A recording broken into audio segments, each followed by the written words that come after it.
مسئلہ تو ہے یار. کل سوچا کوئی تُونے؟ نہیں ابھی یار یہ رکشہ دیکھ رکشہ, یہ مست نظر, ہاں شعر بھی لکھا ہوا ہے مزیدار سا. یار تھوڑا قریب لے جانا, میں نے پڑھنا ہے. پڑھ لے یار تو. مجھے پتا ہے میری نظر کمزور ہے, چل نا تھوڑا سا. اچھا میں نے تجھ کو چاہا, ارے دیکھ کے یار.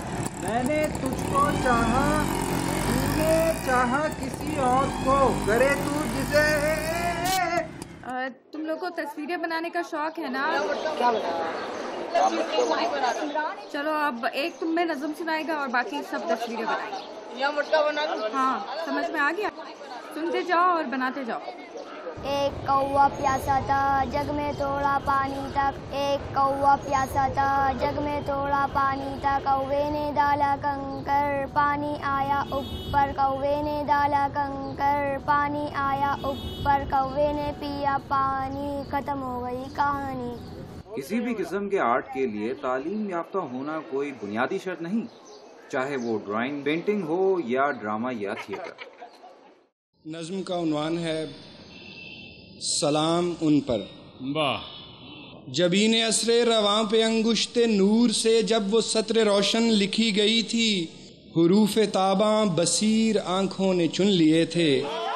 کیا آرٹ کی طرح شاعری بھی تعلیم کے بغیر ممکن ہے؟ علم نہ ہونا الگ بات ہے, لیکن جذبات ایک الگ چیز ہے. انسان کے دلی جذبات اس تعلیم سے, ان تمام وسائل اور مسائل سے بڑھ کر ہوتے ہیں جو اس کے اندر اور اس کے ذہن میں موجود ہیں. ایک عام آدمی بھی شاعری کرتا ہے, ایک پان والا بھی شاعری کرنے لگتا ہے. ان کے اپنے خیالات ہوتے ہیں, نظریات ہوتے ہیں. جو شاعر ہوتا ہے اس کی ریکوائرمنٹ یہ ہے کہ اس کے پاس ایک اوریجنل آئیڈیاز الہامی شکل میں اس کے اوپر نازل ہوتے رہیں, تو وہ شاعر بن جائے گا. تو Ghalib was not a P H D اور M A B A graduate وغیرہ تو نہیں تھے وہ. آتے ہیں غیب سے یہ مضامین خیال میں, غالب سریر خامہ نوائے سروش ہے. لیکن بات یہاں غالب کی نہیں بلکہ ان کے ایسے پیروکاروں کی ہے جو تعلیمی زندگی سے زیادہ عملی میدان میں خدمات انجام دیتے تھے, اور ان کا یہ شوق انہیں ایسا راستہ دکھا گیا کہ جس کے لیے نہ تو مشاعروں کی ضرورت ہے اور نہ ہی کتابوں کی رونمائی کی.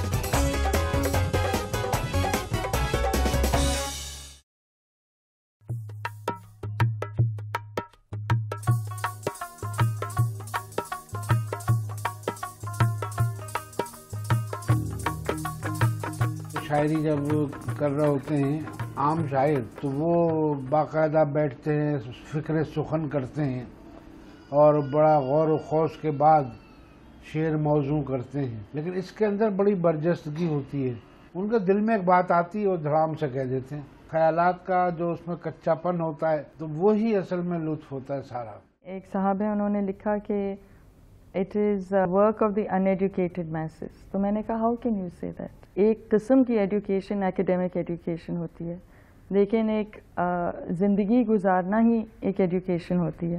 تو میں اس لفظ سے اول ڈس ایگری کرتی ہوں کہ it is uneducated masses. یہ آپ کی قوم ہے. I feel very proud to belong to this. S M Shahid Sahib کئی کتابوں کے مصنف ہونے کے ساتھ ساتھ بہت مختلف قسم کے کلیکٹر بھی ہیں. مجھے دراصل بہت ہی جو فضول قسم کی چیزیں اور سستی چیزیں ہوتی ہیں نا, ان کو جمع کرنے کا شوق ہے. مجھے قیمتی چیزیں جمع کرنے کا شوق کبھی نہیں ہوا. مثال کے طور پہ جیسے کہ نیچرل اسٹونز ہوتے ہیں جو پڑے ہوئے ہوتے ہیں جنگلوں میں, لکڑی کے ٹکڑے ہوتے ہیں, ڈرفٹ ووڈ ہوتا ہے, وہ جمع کرنے کا مجھے شوق تھا اور میں نے کتاب بھی چھاپی اس کی. اور دوسرے یہ جو عوامی شاعری ہے, کافی سال پہلے کی بات ہے, 30 سال پہلے شاید, مجھے یہ بڑا فیسینیٹ کرتا تھا اور اٹینشن فوراً کیچ کرتا تھا. ایک ڈائری میں نے رکھ لی تھی اپنے کار میں اور اس کے اندر وہ نوٹ کیا کرتا تھا. اچھا وہ پھر پڑا رہا کافی عرصے تک. چھاپنے کی ہمت نہیں ہوتی تھی کہ لوگ کہیں گے کہ بھائی یہ کیا مطلب, یہ تو کوئی آتھینٹک شاعری نہیں ہے.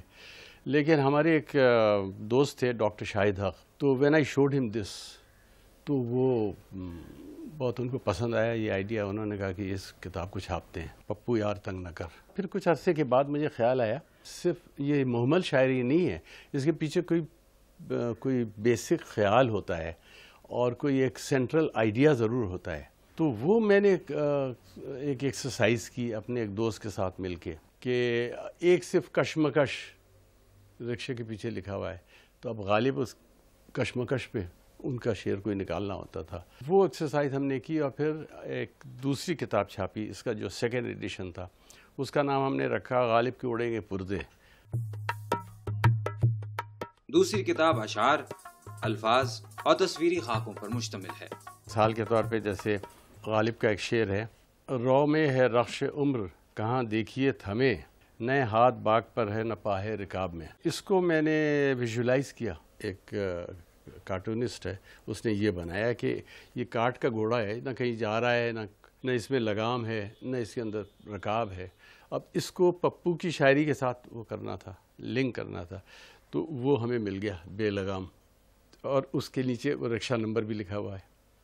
تو اسی طرح سے دوسرا ان کا شعر تھا، ہے کچھ ایسی ہی بات جو چپ ہوں ورنہ کیا بات کر نہیں آتی، کہ غالب صاحب وہ بوتل پیچھے چھپائے ہوئے ہیں اور لڑکوں نے گھیرا ہوا ہے انہیں. وہ کہتا ہے پپو سمجھا کر. یہ اس طرح سے کر کے ہم نے یہ 2 کتابیں چھاپی، اور یہ ایک سلسلہ جاری ہے. اس کی وجہ یہ ہے کہ ابھی بھی شاعری تخلیق ہو رہی ہے. غالب تو نہیں ہے لیکن یہ کہ پپو ہے. یہ تو تھے ایس ایم شاہد، اور اب ملتے ہیں ایس ایم شائق سے. دونوں کے نام کے علاوہ دونوں کے کام میں بھی مشابہت پائی جاتی ہے.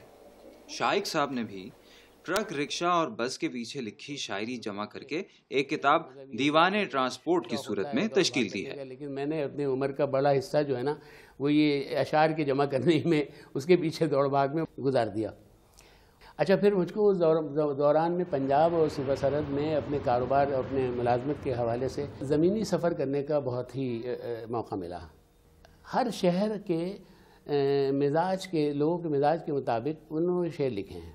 اب جیسے مجھے ایک شعر بہت پسند ہے، یہ لوگ کیب کے پیچھے دیکھا تھا، متائے کارواں لٹنے کا کس کافر کو صدمہ ہے، علم یہ ہے تمہارا لوٹنے والوں میں نام آیا.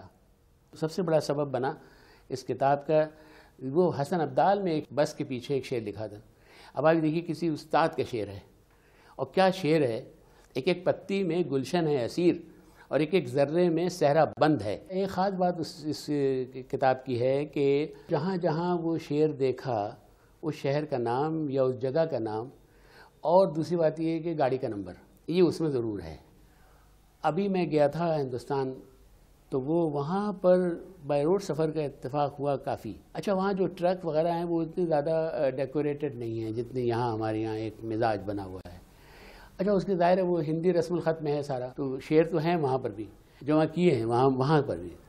تو وہاں پر ایک اس کتاب کا ایک 6 مہینے کے اندر وہاں ہندی اس کا ایڈیشن بھی شائع ہوگا.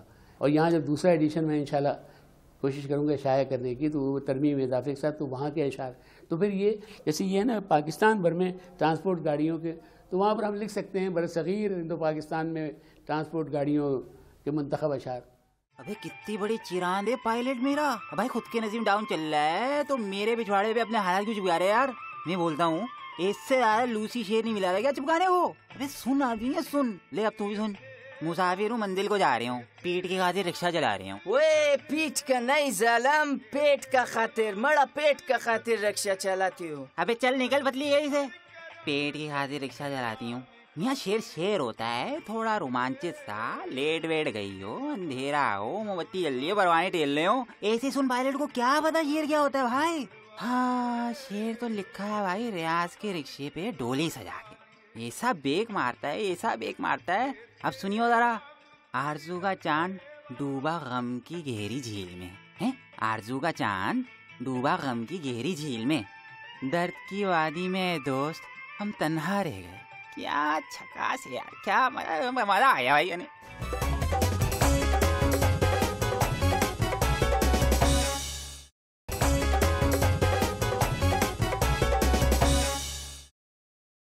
ہم اپنا زخمی دل کسی کو دکھایا تو نہیں کرتے، خود تو جل جاتے ہیں پر کسی کو جلایا نہیں کرتے. جو میں سر بسجدہ ہوا کبھی تو زمین سے آنے لگی یہ صدا، تیرا دل تو ہے صنم آشنا،